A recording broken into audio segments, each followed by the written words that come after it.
Hello guys, কেমন আছেন? আশা করি সবাই ভালো আছেন। আপনাদের জন্য একটি কপি কার্টুন ভিডিও তৈরি করলাম কাইক মাস্টার দিয়ে। দেখুন, আপনাদের এই কার্টুনটি যদি আপনাদের ভালো লাগে, লাইক কমেন্ট সাবস্ক্রাইব করতে ভুলবেন না। দেখুন তাহলে আমার এই কার্টুনটা দেখুন, কপি করা কার্টুন।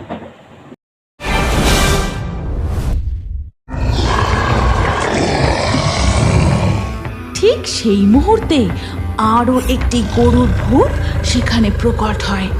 তারপর শুরু হয় শিয়ালের সাথে গরুর ভূতের লড়াই। গভীর সুন্দরবনের একদম মাঝখানে ছিল দয়াপুর নামে একটি ছোট্ট গ্রাম। চারিদিকে নদী, কাদামাটি আর ঘন জঙ্গল।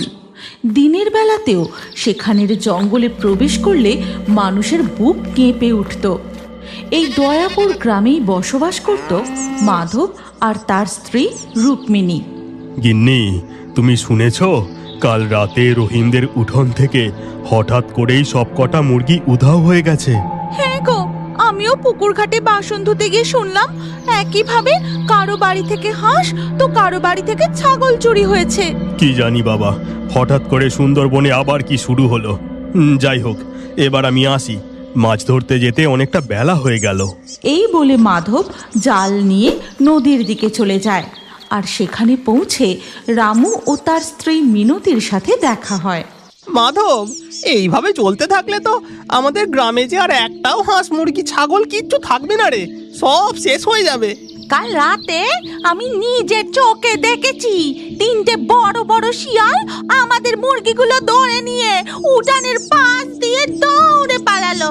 আচ্ছা, তার মানে সুন্দরবনে এখন শিয়ালের উৎপাত বেড়েছে। এবার যে দেখি আমাদের আরো সাবধানে থাকতে হবে। হ্যাঁ গো, শিয়ালগুলো কি বড় বড়, কি ভয়ঙ্কর ছিল, বাবা রে বাবা। এরপর মাধব নৌকায় করে মাছ ধরতে চলে যায়। সারা দিন মাছ ধরে বিকেল বেলায় আবার সে বাড়ি ফিরে আসে।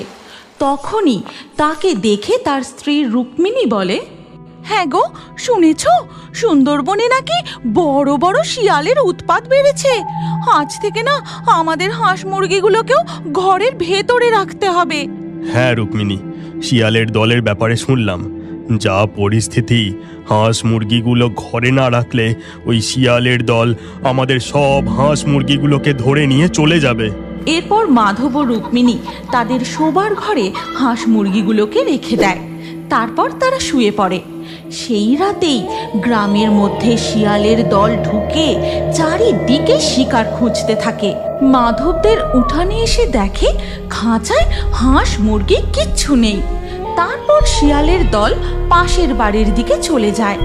আর শিয়ালগুলোকে দেখেই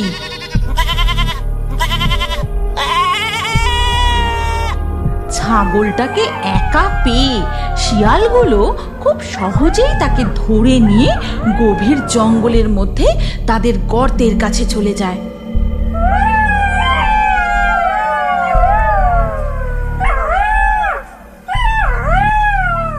এরপর ধীরে ধীরে সকাল হয়ে যায়। গ্রামবাসীরা শিয়ালের উৎপাত আর সহ্য করতে না পেরে যায় ফরেস্ট ডিপার্টমেন্ট অফিসে।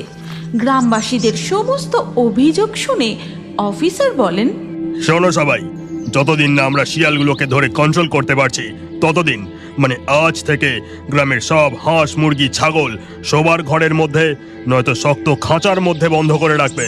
আর রাত হলে তোমরা কেউ বাইরে বেরোবে না। ঠিক আছে অফিসার বাবু, ঠিক আছে।